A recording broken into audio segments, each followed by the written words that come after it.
Welcome to the Exceptional Sales Leader Podcast with Darren Mitchell. If you're a sales leader looking to take your leadership to a whole new level, then this is the podcast for you.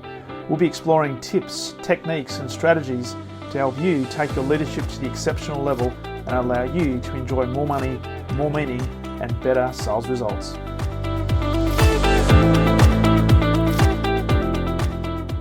Welcome back to the Exceptional Sales Leader Podcast, and welcome to a man who's coming in. Well, this is very special for me because this is the second time in the one day that I'm speaking to a person from the United Kingdom. This time, it's a man by the name of Alex Smith, the founder at Basic Arts. Welcome to the podcast, my friend. Thanks a lot, mate. Good to be here. I'm glad we didn't. I was nearly going to ask you before we press record. Are you a cricket fan? Given the Ashes is about to descend upon Australia. I was a cricket fan when I was a lad, but as an adult, it's one of the things that has had to be cut loose, I'm sorry to say. So I'm a fan of the sport, but I don't keep up with the sport. Let's put it that way. Right. So you've got there's a just over your left shoulder on the wall there. Is that a football jersey? And Oh yeah, yeah. excuse my ignorance. I've got no idea who the name is, but obviously it's somebody very famous. Oh, that's Giggs. I mean, you know Ryan Giggs. Oh, Ryan Giggs, of course. Yeah. But I mean, not quite Beckham, but not far off. So yeah, no, that's what I had to pick: cricket or football, and so it was football was the thing that won out in the end. Love it, love it. Hey, Alex, looking forward to this conversation. As I said, you are the founder of Basic Arts, but the guys were sending me a little bit of a bio through. So I just is it okay if I just read this? I don't normally do this, but it just struck me when I saw this written down on paper. And it says, if you think strategy means buzzword bingo in a boardroom, then Alex Smith will make you think again. He's the author of The No Bullshit Strategy, a book that shows founders and CEOs how to think and lead with clarity instead of jargon. As a strategy advisor to some of the world's most interesting brands, Alex frameworks force focus and inspire bold action. His large LinkedIn and YouTube audiences follow him for one reason. He makes strategy simple, practical, and real. Now, always love to delve into the background of people and the backstory. Where did it all start for you, Alex? And what has led you to being, I guess, the strategy advisor, the founder of Basic Arts, and obviously the best-selling author of the book, No Bullshit Strategy? Well, the field of business strategy is obviously, there's a lot of people in it. There's been a lot of books written. There's a lot of sort of IP floating around it. You've got all of the big firms like who are delivering it, the McKinseys and so on and so forth. And this was actually a field, all of this stuff, I have absolutely zero background in whatsoever. No education, no work experience. Like my entire USP, very, very weirdly, is being fundamentally completely unqualified and uneducated in the field. And the short version is that what I did was I basically came up with what I thought was this sort of new concept, this kind of new way of doing business as I understood it, which I tried to sell as a solo consultant back in the day when I was leaving the advertising industry that I'd been in. And little did I know at the time that what I was talking about was sort of 70-80% the same as classic business strategy, only put into completely different language. I mean, Yeah. these things, nobody invents business strategy. No one invents these concepts. These are all just things that you observe. We can all look at a successful business and say, oh, the reason that this business works is because of X, Y, Z. Anyone Yeah. can do that act of observation. And then you take that X, Y, Z and you turn it into a theory or a framework or whatever. That is strategy. So, no matter who's talking about it, it's always the same thing.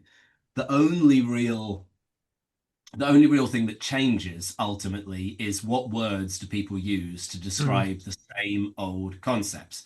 And because I'd come into the field completely accidentally, basically, completely naively, but using new words more or less, it just so. Oh, sorry, I've just been invaded. I love it. You see, my door, it doesn't close properly, and so I love it. So there's no way that I can stop that from happening. Go back to mummy. Bye-bye. So Awesome.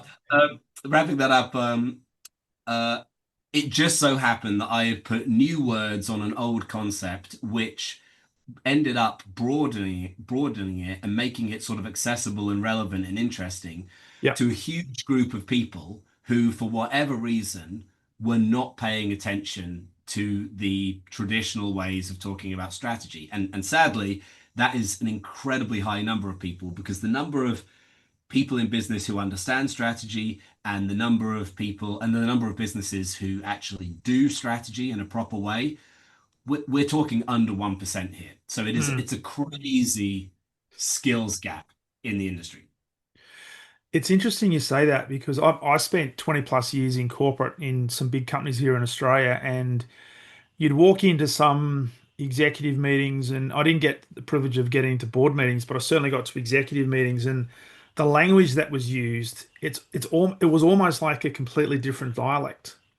And speaking to some of the people in those meetings after the meeting, asking them what was the concept, what did we talk about, what was the meaning for that, often they would have no idea what they were talking about, but they were using the big words because they thought it was impressive. Yeah, So, yeah. so I know that one of the key things you often talk about is why a lot of companies don't have a strategy, but they probably think they do, Mhm. and how to fix it. Do you, and I don't want to oversimplify this, but do you think your success and your cut through, particularly with big businesses like Porsche or Porsche, is been because you've come from a different perspective? You haven't got the, I guess, with respect, the MBA education behind you, so the language is different. That gives you the cut through. Yeah, I mean, feel free to oversimplify away because that's kind of my whole brand, really.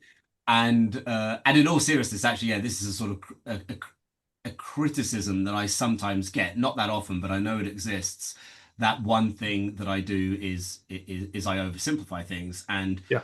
to people who are more sort of diligent strategy professionals, let's say, that would seem like a crime. But actually, you got to consider that, like, if the proper unsimplified version of strategy, if people simply aren't doing it, then its value is zero, right? Mm, Whereas if we do a simplified thing, which is like 70, 80% correct, but people then actually do it and they actually make some moves and they actually try some contrarian things in the market, I ask you, what's better, the perfect idea that nobody uses or the imperfect idea that people actually use? And so, yes, mm, it is exactly as you say, like certain people within organizations, they recognize that a lot of hot air, a lot of, well, like the title of the book, a lot of bullshit is floating around about strategy, and that you have all this talking, but it doesn't actually really end up in the business doing something interesting, which ultimately is the bloody point of this. If you're not going to actually yeah. do something interesting, then you can't expect any interesting results to occur. So people, yeah, some people they are craving, look, how do we just cut through, the mountains of sort of jargon and PowerPoint decks and whatever, and just say, you know what, at the end of the day, because of XYZ simple rationale, we are going Mm, to do boom, this big thing over here. And it may work or it may not work, but that is strategy. Strategy is just essentially making bold contrarian moves, which your competitors are not going to make, and hopefully seeing yourself get rewards from that. And you yeah. can never ever you can never ever do that if you tangle yourself up in too much analysis or rationalization.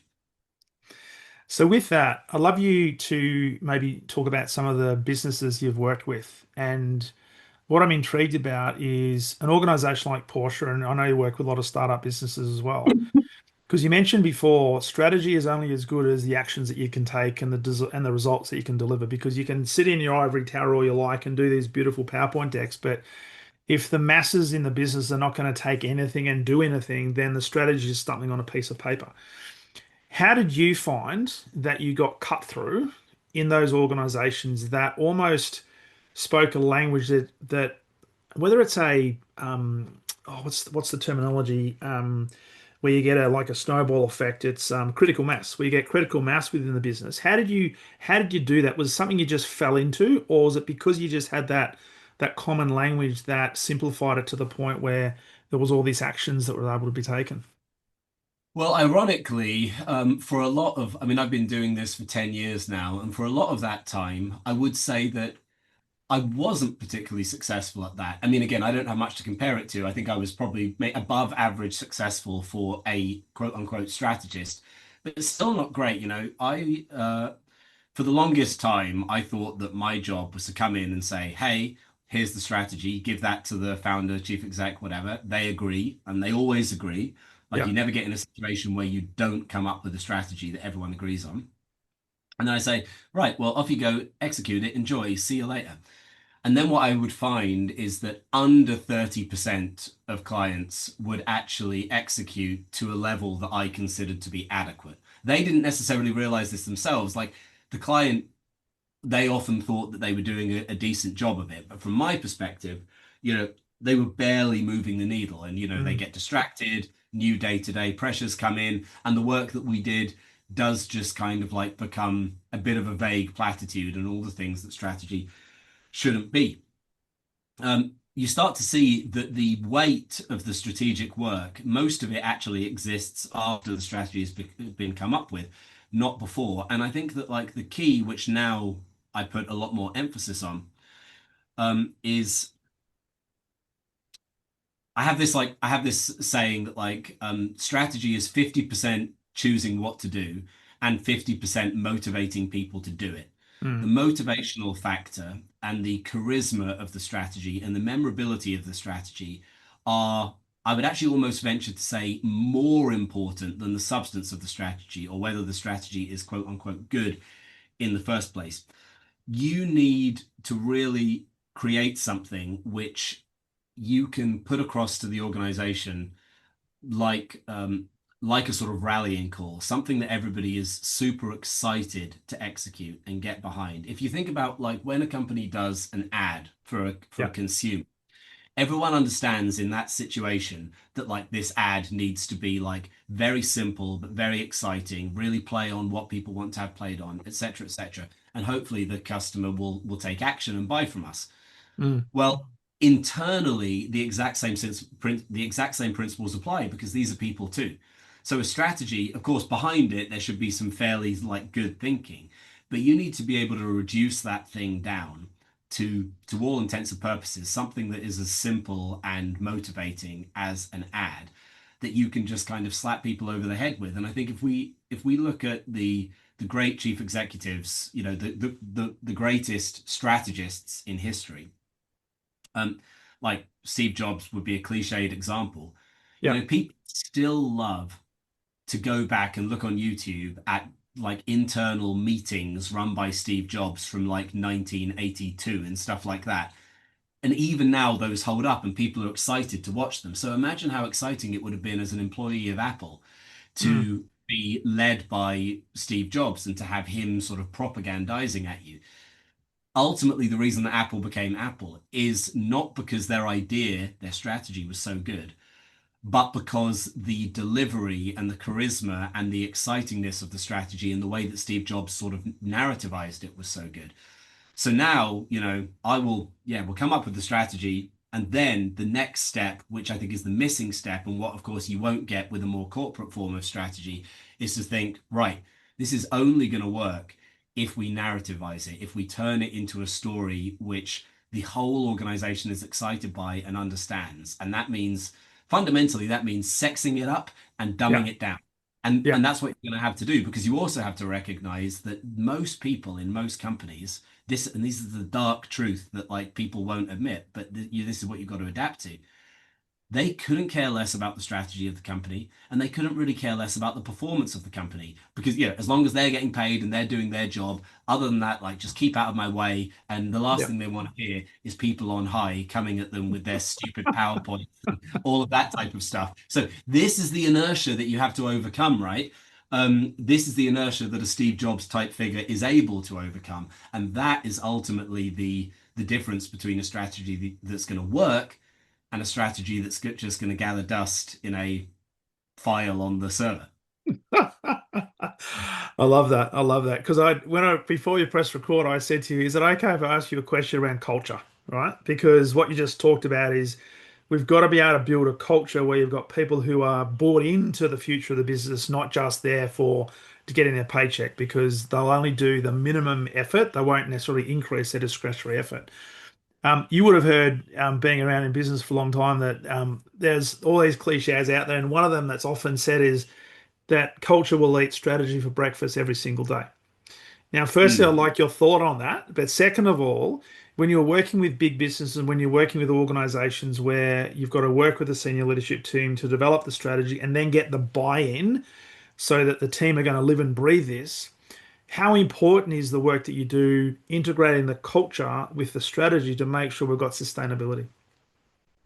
Well, it's true to say when you say culture eats strategy for breakfast, it's obviously broadly true in that because basically the culture of a business is there no matter what. Like there's no such thing as a business without a culture because it's just like this permanent, organically emerging thing.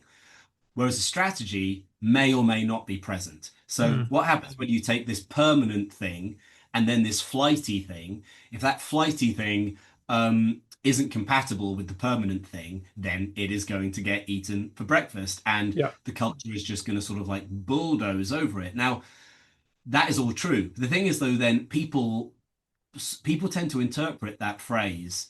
They tend to sort of twist it and interpret it as strategy doesn't matter, yeah, culture matters. And although the original phrase is true, this is obviously just like clearly nonsense because for one thing, um, like culture is kind of like energy, okay? But then the strategy determines where you're going to direct that energy. So if you direct that energy at a stupid at a stupid path in the mm, market, well, I don't. It doesn't really matter what's going on with the culture. Then that business is going to that business is going to crash. And not only that, I do believe as well that like culture can't create strategy, but strategy can create culture. And again, this is one of the to answer your the second part of your question. This is one of the challenges that you mm, have because you want your strategy not just to be a smart commercial move in the market, which of course you do want that, but a very, very simple way of thinking about strategy is that it is simply it simply defines what does this business do. Like in the final analysis, and in the final analysis, we can say every business does something. Every business mm, is a system that is designed to take some action to produce something. yeah, And strategy is the thing that's going to determine what that is. So it's completely all encompassing. And then the culture of a business should, frankly, over time, will naturally evolve to match what the thing is that that business is doing. I always think about like I listened to the or read the Walter Isaacson Elon Musk book, and there's a lot in there about SpaceX and what it's like to work at SpaceX. And SpaceX, you know, has got an incredibly savage, high performance, unforgiving culture, yeah, which fits a company that is like basically putting people into space and where people could be dying left, right, and center if they get things wrong and da da da da da. So yeah, like the culture of that organization very naturally fits what the business does. So if you very well define what your business is going to do, the culture will and should adapt accordingly.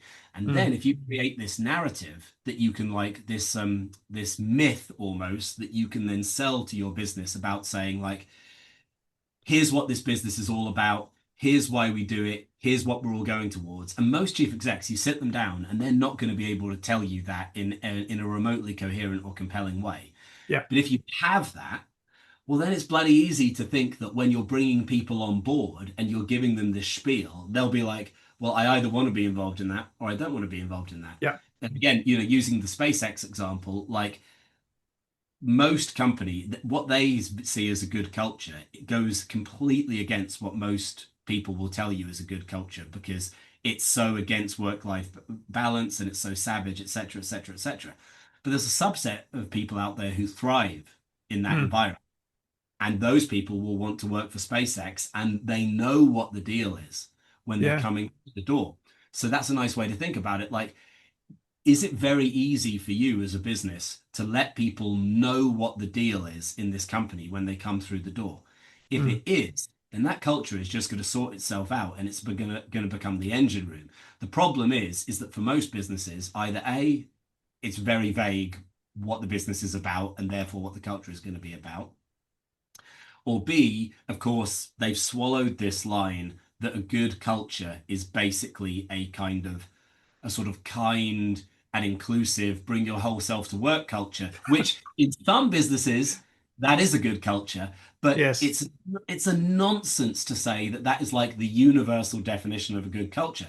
A good culture is whatever culture is necessary to propel the strategy of that business. And that Yeah. could be savage, it could be kind, it could be fun. It really depends on the game the business is trying to Mm, play. And ultimately, like I said before, what is this business here to do? So in that yeah. respect, you see that like it is strategy that defines the culture. Yes. And often the culture is driven almost unconsciously by either the strategy or maybe the unwritten strategy. So the Exactly. culture often just evolves rather than having it very intentional. But as you talked about with SpaceX, when they're putting rockets and they're ultimately trying to get people to Mars, they have to have a very, very specific strategy, and therefore they have to build a very specific culture that's going to attract the people that's going to be capable of doing that in a safe way. So it's no, but there's no room for kumbayas and Freaky Fridays and stuff like that. It's just like, hey, this is what we've got to do. So it's consistent with what they're trying to achieve. Yeah, it's really funny. It's something that like I mean, it's not something I'm obviously not a culture expert, so it's not something I talk about much. But you look at all the great companies that are famous for having great cultures. Interestingly enough, you'll hear people will say again, one of the sort of like the generic platitudes you'll hear is that a great culture is sort of like brings together a diverse group of people. But of course, when you look at the great companies, this isn't true. A great culture brings together an incredibly narrow group of people who all are super into what the company is doing. So Mm, like two other great, famously great sort of like culture success stories are Patagonia. And they have this whole all these things there about how, when the surf is good, the office opens late so that everyone can go out and enjoy the waves and stuff. And like Patagonia wants to be full of, I think their founder calls these people dirt bags, but like people who are basically super into the wild and the wilderness and the outdoors yeah, lifestyle. And so yeah, Patagonia doesn't have a diverse culture. It has an incredibly narrow, homogenous culture, which is like if you're into rock climbing and stuff, there's no better place to work in the world. If you're yeah. not into rock climbing and stuff, why the hell would you want to work there? And like and Google as well, like they obviously were very famous for their culture, more so in the past than now. And Google is ultimately they tried to create a culture which essentially attracted and supported, for want of a better term, kind of like self-starter boffins kind of thing. Yeah. And they have so many different initiatives within Google which encourage that. But if you're not that sort of person, and most people are not that sort of person, what a terrible place to work, right? So like you should be an absolutely horrible place for a certain type of person to work in. This is just common sense. In the same way as that it's common sense that not every single human being on the planet is necessarily going to enjoy your product or is necessarily going to need your service. So That's it. yeah, That's it's all it. going to be specific. I love that. I love that, which sort of brings me to the next sort of transition here, and that is you talk about the only not the best rule Mm, in terms of competition because there's a lot of organizations out there that try to compare themselves to the industry benchmark, right? yeah. And it's not to say we want to be the best, we want to be the second best, but um, can you just explain that? Because when I read that, I'm thinking, okay, it's not we don't want to be the best, but we want to be the only. Are we talking about we want to be unique so that we stand out, so we don't have competition? Is that the I guess the approach?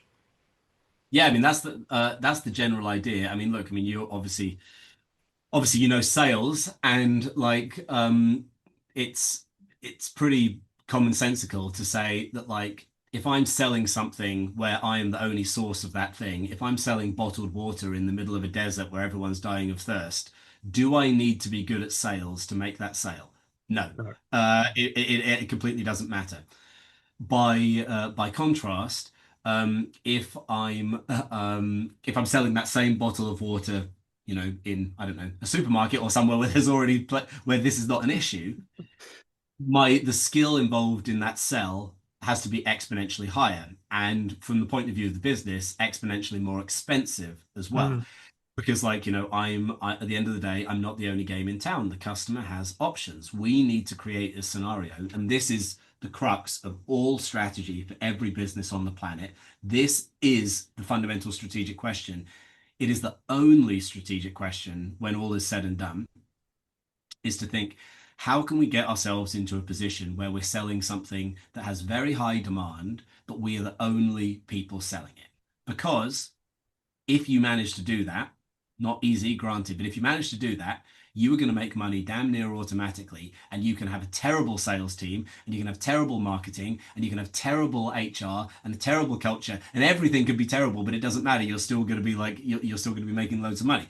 So that is ultimately the game for any business. And that is the fundamental strategic question. Strategy is just the way that you answer that question, because when you've done it, then everything is just going to flow smoothly for the business, and you're going to become incredibly profitable. Now, the problem that people have is that we could say that people are running like one of two kind of, well, if they're even thinking about this at all, which is not a given, they could either be thinking what I just said, how can we create something with high demand where we're the only people selling it, and then start to think about their business accordingly. Very, very few people do that. Very, very few people have that as their kind of mental operating system. yeah. Much more common is the best approach, which is where people think, if I'm the best in out of my competitors in my category, then I will win. So how Mm, can we become the best? And this sounds very sensible. It sounds very logical, and so it makes sense that this is people's default position. Unfortunately, it is wildly ineffective for so many reasons. I mean, it's just an awful, awful way to run a business because, oh, I mean, God, where to begin? Okay, firstly, everybody's trying to do a good job, right? So, like, there's no reason to believe that you are going to be able to do things better than your competitors are. mm, Like, what? Why should you? yeah. However, even if you do, and so many business, people love to flatter themselves. Businesses will say, "Yeah, yeah, yeah, I get that, Alex, but we really are better." I'm like, okay, let's just say that you are, which I highly doubt, but let's just say that you are. Um, Even then, it doesn't work because basically better is a synonym for the same. If you say X is better than Y, you're Yeah. saying X and Y are the same, but X is a little bit more in some sort of like respect, which is very, very hard to convince people of before they've actually, let's say, bought the product.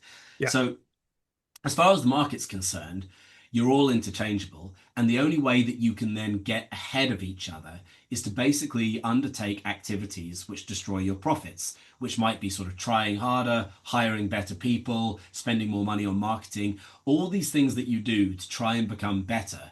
Mm, What do you know? They also damage your profit margin. And the customer, they're perfectly happy with this because they're like, hey, look, if you want to destroy your profit margin in order to be a little bit better than the next guy, yeah, cool.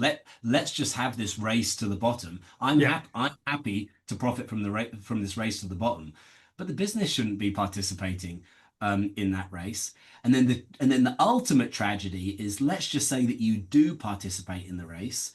You do all the hustling and thinking and grinding to truly become the best widget in whatever your category is.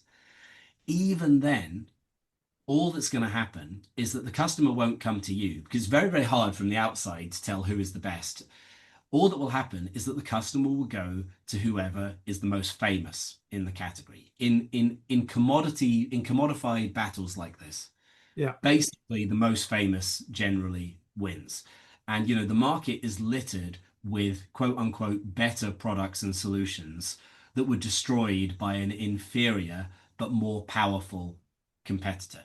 So if you are the richest and biggest and most famous player in whatever your category is, then there is an argument in favor of, okay, I'm going to try and occupy the center ground. I'm just going to be generically good and just hoover people up just through my name recognition, Mm, basically. That mm. that's sort of fine. But most companies are not the Coca-Cola of their industries. Most companies are challengers, and they're basically like trying to beat bigger, richer competitors at their own game, which never ultimately wins. So, like, if there's one thing that you can take away from this, all my spiel here is just like, do not try to be better than your competitors. It is an absolute fool's errand, even though this is how 95% of businesses are basically run. So in the work that you do then, because what I'm hearing is we want to try to figure out or create something that makes us unique in the eyes of our ideal customer that Hmm. may incentivize them or attract them to want to at least learn more about what our offering is. How does a business start about going and identifying that, particularly in a market where cars, widgets, mobile phones, technology, CRM systems, you name it. There's a lot of them out there, and you rightly said there's often a race to the bottom because often the differentiation that people have is either the quality of the people, the quality of the support, or the price they offer Yeah. on that particular product or service.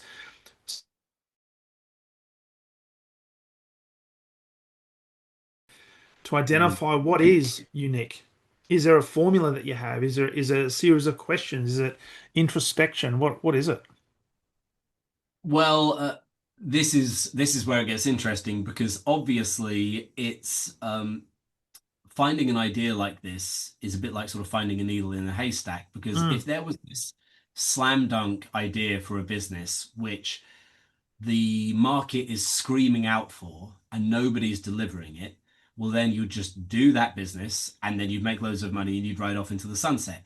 But this situation doesn't exist because, particularly now in 2025, like pretty much all categories are mature and people feel like they've sort of squeezed the juice from them and every everything is good, right? yeah, More or less every category is like good and adequate. And the players in these categories, they know what customers want because they all think, oh, we're customer focused and we're going to ask the customer what they want, and the customer says whatever kind of like ill thought through thing that they want, which is generally just speaking for things to be cheaper or whatever. um, and the businesses try and deliver it, and you end up sort of like you end up getting sort of boxed into a corner where you're like, well, this market is cooked, it's done, it's mature, we are over.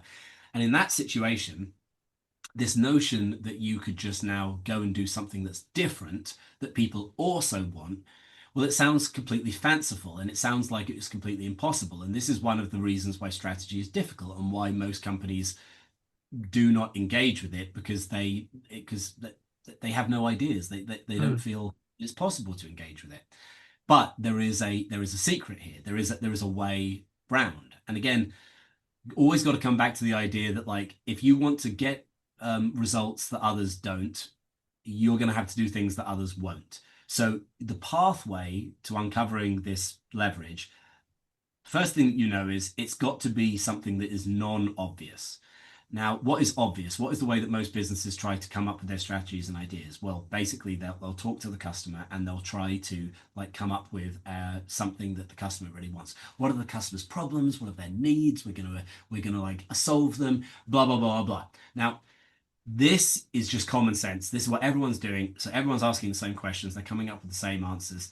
You're profoundly unlikely to come up with anything that's going to give you competitive advantage by going down that road. It has yeah, been known to happen, but that would only happen in a situation where your competitors, for some reason, drop the ball so wildly that they just leave you with this complete open goal and you just have to roll the ball over the line. Has happened. I know examples of it happening, but it would be definitely the exception.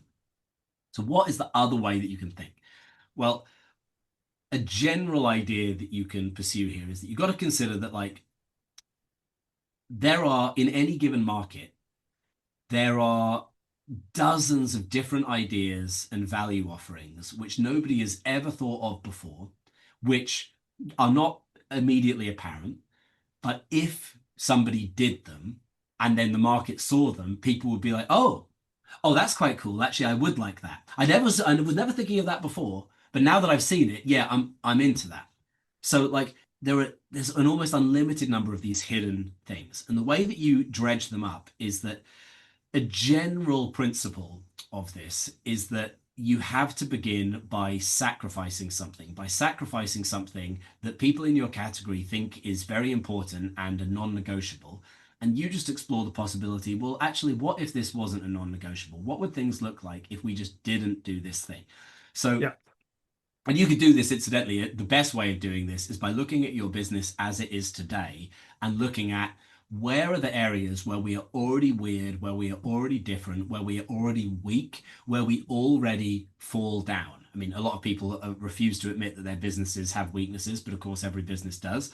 So, Yeah. like, you need to find these little gaps, and then you got to ask the thought experiment. Okay, if we remove that completely, or we were even worse at it, whatever, under what circumstances could that create something new that the market would value?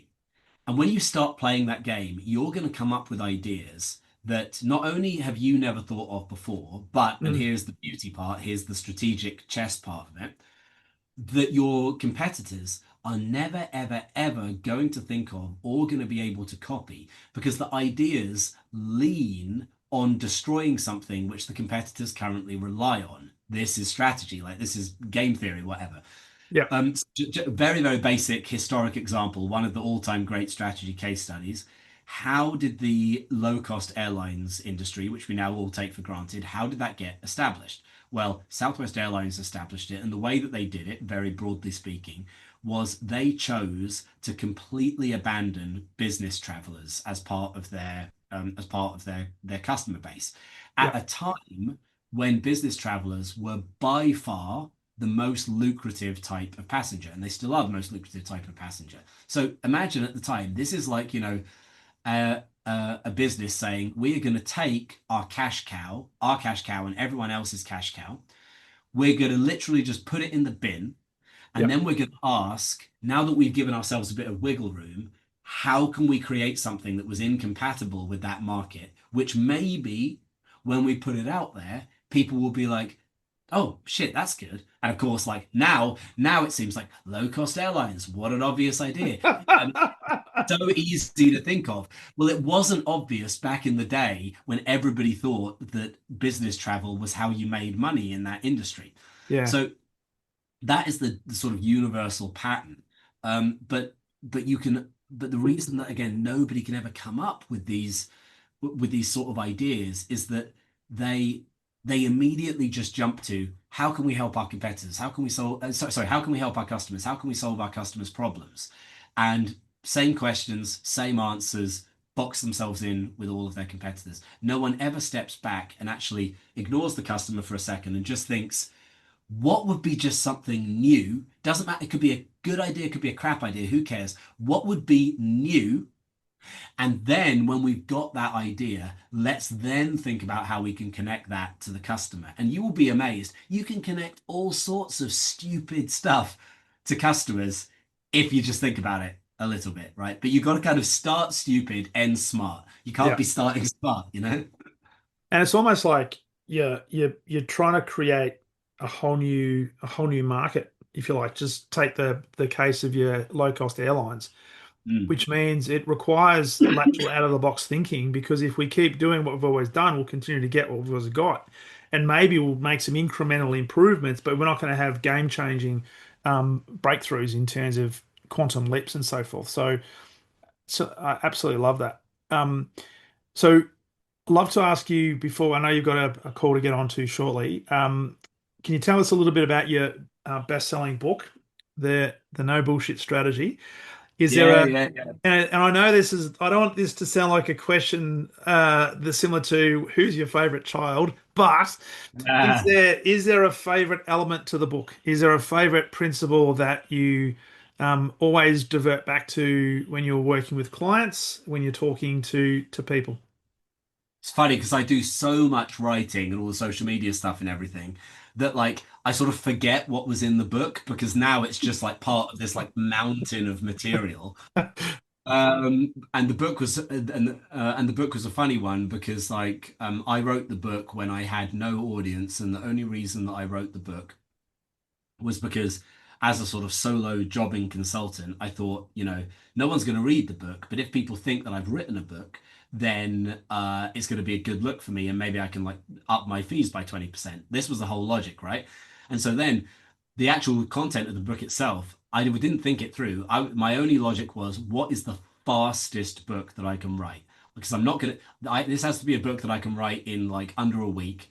Because I'm not, because no one's going to read it. So why am I going to waste time on this? I've just got to get some words on a piece of paper, enough to make it sort of like seem thick enough that it's like not stupid, and that's it. Little did I know then the effect that it would have, that like that people would read it, and so many people would be like, oh, I never understood strategy before and now I completely get it, which was basically the kind of been the impact of the book. But that wasn't like my intention going in. A happy accident, Are really. you saying you're the accidental author? I really am. I really am. Yeah, yeah. But aren't all worthwhile things in life, they emerge in I like do. in this kind of accidental way, like they were meant to be. I think that if I tried to write a good book, I probably would have written an awful book. So there we go. So so it really worked out great. I mean, but trying to remember what was in it. I mean, one. Um, what the thing that jumps to mind, whether or not if I thought about it more, I would pick something different. But I know it's something that people like a lot is when you're actually doing strategy, like when you're actually doing the process, how do you Yeah. do that? So I've sort of explained a little bit about the principles here, but then how do you actually say, right, okay, let's go and do some strategy. Let's go and figure this stuff out. And the way that I advocate doing it, which I think is by far the most effective way, you don't need to do any workshops or even any sort of analysis or any nonsense like that. I'm going to assume that you understand your business quite well, given that you work in it all the time. So all that you've got all the information already, right? You don't need to go and gather more information. You don't Mm. need to go and do any research. You've already got more than enough information. The challenge that you have is to look at the information that you already have in a different way.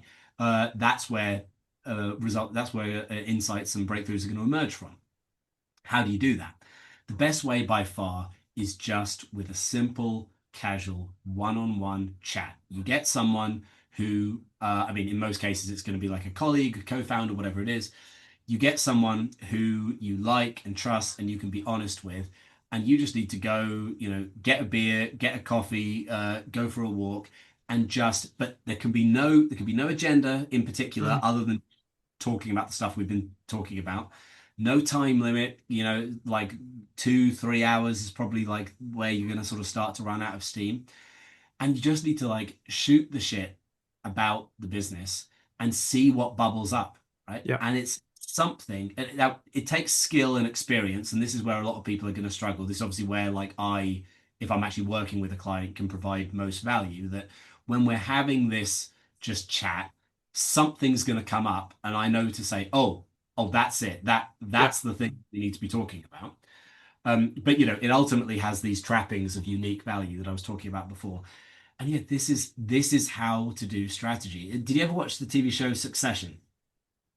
I've seen a few episodes. Yeah. I mean, obviously, a lot of people will have seen it, and this is what I like about the show is that it has by far the most true demonstrations of real strategy that I've ever seen on TV. Because what you see in the show, you got all these like billionaire Rupert Murdoch types, and what they do is the decision makers, the family, they're basically never in the office. They're just out on their yacht or they're on their Caribbean island, or they're in their helicopter going from point A to point B, and they're just like chatting about like the company, and they're making the key decisions, and then they cascade those decisions down to the bean counters to just sort of like rationalize them for them in the office. But the Yeah. real decisions are always being made out of the office. The real decisions are always being made sort of in the gaps between the work, rather than like during the work itself. Yeah. And this Yeah. and this is how strategy works. Again, if you're like a co-founder team, you need to be spending a lot of what we might see as leisure time with that co-founder, because in the leisure moments is where the ideas and the conversations Mm. are going to happen. The more leisure that you have with colleagues, the more insights you're going to come up with, which are going to drive strategy. Don't Love bother it. with workshops and stuff like that. Just chat. Yeah. I love that. So more golf, more walking, um, 100%. More more golf. 10-pin Absolutely. bowling, maybe ice Yeah, skating, yeah, yeah, yeah. doing something. No, absolutely love that. Hey, Alex, greatly appreciate being on the podcast. I know you've got to get to another call. For people who are listening to this who want to know more about you, connect with you, and also get a copy of the book, which let's just say The Accidental Author, but it's a very good book, so I'm going to get a copy myself. Where's the best place for them to connect with you? So I've made a little landing page on my website. If you go to basicarts.org/welcome, then there's a bunch of free kind of resources there. There's also links to the book, to the YouTube channel, and everything else. So that's a kind of just a sort of one-stop shop. Excuse Nice. me. And then my main social media channel is obviously LinkedIn, and you can find me on there and on YouTube just by Yeah. searching Alex M.H. Smith. And obviously, yeah, it's not because I'm pretentious. You have to, if I don't do the M.H., Alex Smith is an ungoogleable name, sadly. So this is what I had to do. I see that. I'm glad that the guys that put you forward to the podcast sent me the connection link straight away to LinkedIn. So I found you straight away, and you got a Yeah, big following as well. So exactly. highly recommend people to connect with you and also get a copy of the book. Alex, thank you. I know it's relatively early in the morning over there in London. You've got another call to get to, but greatly appreciate you being on the podcast, and thanks for such a great conversation. Thanks a lot. I enjoyed it. Cheers, mate.